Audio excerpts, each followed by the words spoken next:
BNR gold and diamonds తరుగు తక్కువ బంగారం ఎక్కువ ఇప్పుడు మన వైజాగ్లో. రాజమండ్రిలో డాక్టర్ ప్రియాంకని ఇద్దరు దుర్మార్గులు చాలా దారుణంగా బైక్ని ఢీకొట్టేసి వెళ్ళిపోయిన ఘటనలో డాక్టర్ ప్రియాంక పరిస్థితి చాలా అంటే చాలా సీరియస్గా ఉంది. డాక్టర్ లేక హోప్స్ లేవు అని అన్నట్టుగా కూడా సమాచారం వస్తుంది. సో ప్రియాంక తండ్రి ప్రస్తుతం నాతో పాటు ఉన్నారు. సార్, అత్యంత బాధాకరమైనటువంటి విషయం, మీరు ఎలాంటి పరిస్థితులు ఉన్నారో మేము అర్థం చేసుకోగలం. సో ఏం చెప్తారు సార్? ఏముంది సార్, చాలా దారుణం జరిగిపోయింది. మా ఫ్యామిలీకి చాలా దారుణమైన పరిస్థితి ఏర్పడింది. మా అమ్మాయి చావు బతుకుల్లో కొట్టుమిట్టాడుతుంది. ఇట్లా జరుగుతుందని మేము ఎప్పుడు అనుకోలేదు సార్. మేము చాలా ఆశలు పెట్టుకున్నాం ఆమె మీద. చక్కగా చదివించి ఆమె కూడా బాగా చదువుకొని ఈ స్థాయికి వచ్చిన తర్వాత, అంటే ఒక పీజీ డాక్టర్గా ఎదుగుతున్న టైంలో దుర్మార్గులు వాళ్ళ మైండ్ సెట్ చాలా క్రిమినల్ మైండ్ సెట్ ఉన్నట్లుగా కనపడుతుంది. ఆ ఫుటేజెస్ చూసారో లేదో మీరు? కొన్ని ఫుటేజెస్ వచ్చాయి. మద్యం మత్తులో ఉన్నారు, అక్కడ మాల్లో ఉన్న సిబ్బందితో కూడా గొడవపడి వచ్చారు, హిట్ చేసినారు. ఒకసారి వీళ్ళు పిల్లలు తిరిగి చూస్తే కూడా వాళ్ళు దయ లేకుండా మళ్ళీ ముందుకు వచ్చి వాళ్ళని హిట్ చేసి మీద ఎక్కించిపోయినారు సార్. చాలా బాధేస్తుంది సార్. అసలు మాకు, మా కుటుంబానికి మాకు తీరని లోటు, మా కడుపు కోత మేము ఎవరికి చెప్పుకోవాలో అర్థం కావట్లేదు సార్. మా బాధ.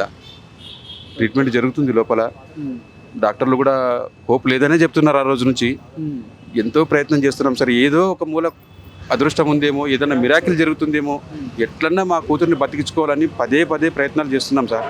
కానీ పరిస్థితి అయితే చాలా విషమంగా ఉంది సార్. చాలా ఏమాత్రం చలనం లేదా సార్? డాక్టర్ చలనం లేదు, అసలు మన మీద ధ్యాస లేదు. ఆ వెంటిలేటర్ మీదనే ఊపిరి కొట్టుకుంటుంది ఇప్పటికీ. అది సార్. ఏమన్నా కళ్ళు తెరవటం కానీ అట్లా సార్? ఏం కళ్ళు, ఆ లైట్లు వేసి కూడా చూస్తున్నారు కానీ ఏమీ లేదు. ఇంకా ఆ హోప్ 1% అన్న ఉండొచ్చు అంటున్నారా? ఒకవేళ 1% అన్న ఉందేమో, బాగా అవుతుందేమో అని మేము ఆశించే ఇంకా ప్రయత్నాలు చేస్తున్నాం సార్. వాళ్ళైతే హోప్లెస్ చెప్తున్నారు సార్.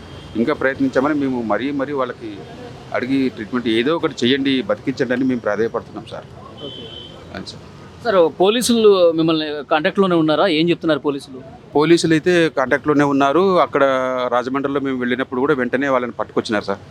మేము అక్కడ ఉండగానే పట్టుకొచ్చి పోలీస్ స్టేషన్లో వాళ్ళు అదే రోజు పట్టుకున్నారు సార్? అదే రోజే పట్టుకున్నారు. అంటే జరిగిన రోజు రాత్రి జరిగింది కదా సార్. మేము ఉదయానికంతా అక్కడికి వెళ్ళాము.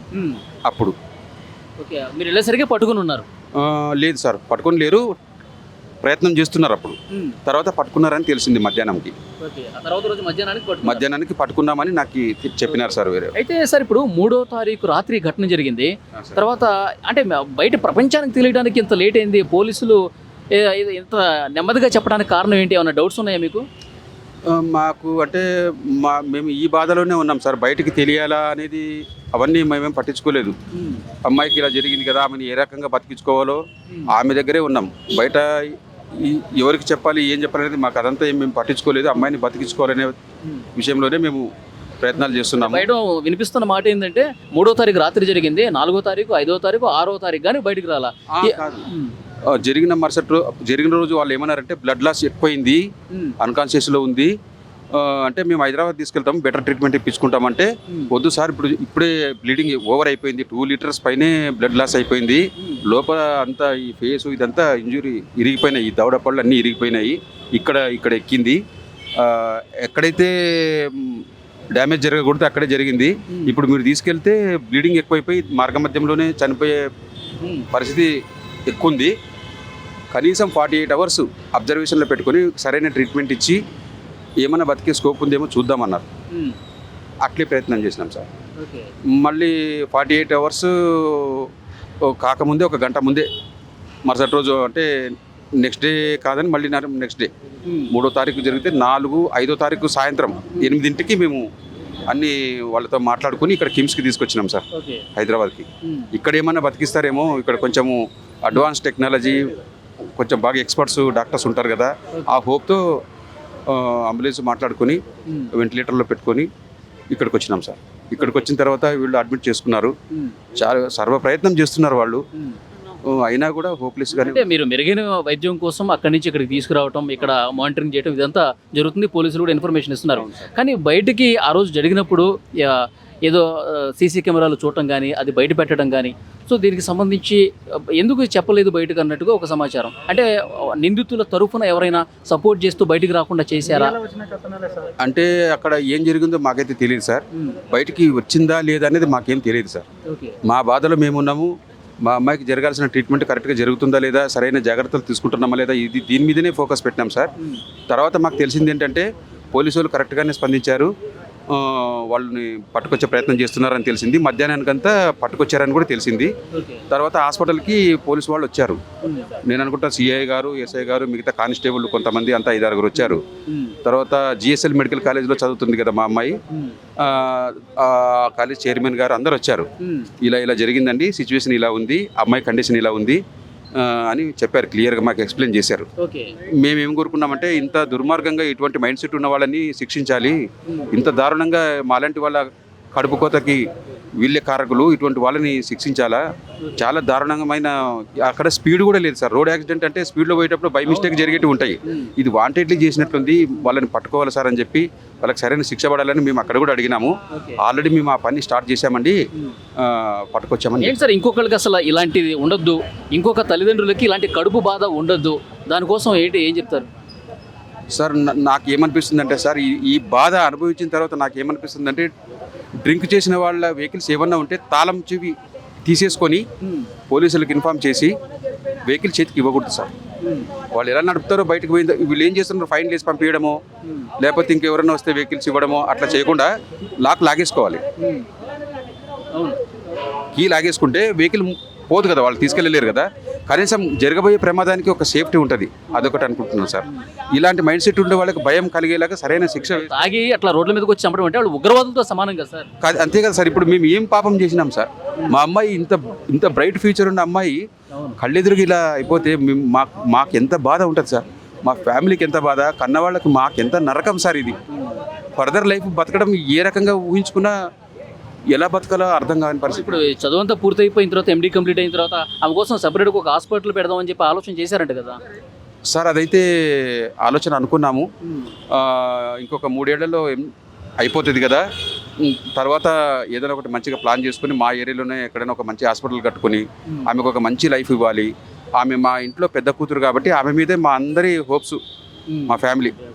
నాకేం కొడుకులు లేరు సార్, 3 ఆడపిల్లలే. ఈమె పెద్దమ్మాయి డాక్టరు, మాకు అందరికీ అండదండగా ఉంటుంది ఈమె అని అనుకున్నాం సార్. అటువంటి ఆశలన్నీ అడియాసలు చేసినారు సార్. సరే, మీ మిసెస్ గారి ఆరోగ్యం ఎట్లా ఉంది సార్? బాగానే ఉందా? ఈ వార్త విని కొంచెం ఏదో డల్ అయినట్టుగా ఇన్ఫర్మేషన్ వస్తుంది. ఆ రోజు మాకు ఫోన్ వచ్చిన వెంటనే మేము ఇక్కడ రెడీ అయిపోయి బయలుదేరాం సార్. అర్ధరాత్రి 12ంటికి మేము బయలుదేరిపోయాం. 12కంతా అక్కడక్కడ ఉండేవాళ్ళు గ్యాదర్ అయిపోయినాం. ఇంట్లో నేను బయట ఉన్నాను, ఇంకా ఇంట్లో లేడీస్ అందరూ రెడీ 12 గంటలకు బయలుదేరినాం. మాకు 9:30, 10 కంతా ఫోన్ వచ్చింది. మేము 12 లోపలే బయలుదేరిపోయాం. ఉదయం 6:30కి అక్కడ వెళ్ళిపోయినాం సార్.